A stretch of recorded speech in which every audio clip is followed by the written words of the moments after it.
This is the National Acoustics Laboratory, a truly extraordinary building. It's in fact a building within a building, which means that the laboratories themselves are totally soundproof.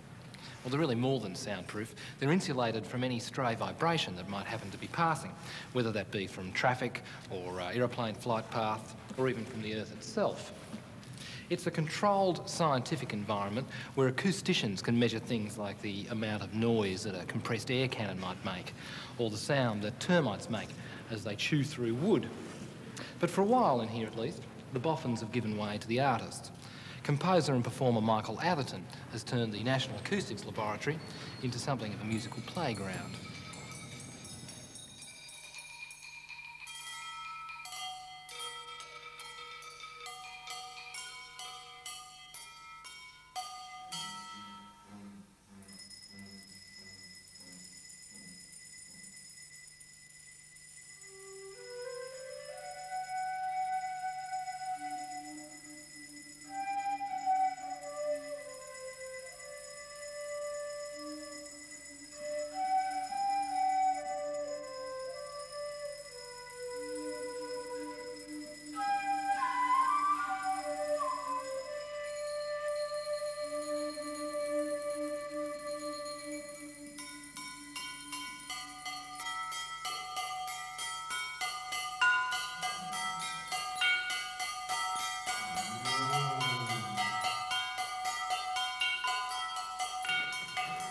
Oh, we can't really talk in there, Michael.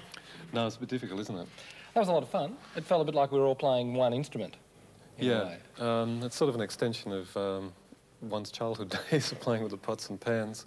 No, we found some old bits and pieces around here, and I also got some hubcaps and brake drums, and I've decided to call it Urban Gamelan to enjoy the sound of that room. Mm.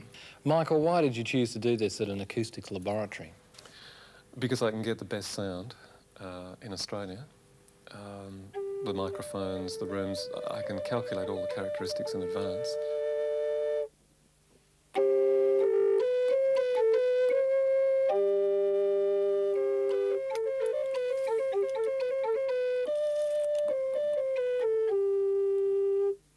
So, Michael, how are you using this odd-looking room? I'm using this, what's called an anechoic room, because it has no reverberations. It's absolutely dead or flat, to record the sound of Australian-made instruments, such as this portative organ. And by doing it in this room, I'm hoping to produce, with the help of engineer Mike Gissing, a tape that's useful for people studying the sounds of Australian-made instruments, and maybe the effect of using Australian timbre on this instrument, for example. This is a medieval portative organ built by Ron Sharp, who built the Sydney Opera House organ, and I suppose he can claim to have made perhaps the world's most sophisticated and maybe duplicated one of the world's most antique organs, if you like. Mm. How important is archiving these instruments? I think the sound of, say, a concert hall of the Opera House or a cathedral certainly is nice to play in for the musician and nice for the audience, but one of the reasons for using this space is that we don't have any extra sounds. For example, if you're in an old cathedral in Europe, there's likely to be birds in the rafters, and of course you've got traffic noise, ambient traffic noise. In most recording studios in Australia, you've got air conditioning hum, so you've got things which interfere with the true sound of the instrument. What I'm trying to do is to collect some notes, some scales, maybe some chords. I'm playing flutes and guitars and didgeridoos, about 40 instruments in all.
What do you hope to end up with after your weeks of work here?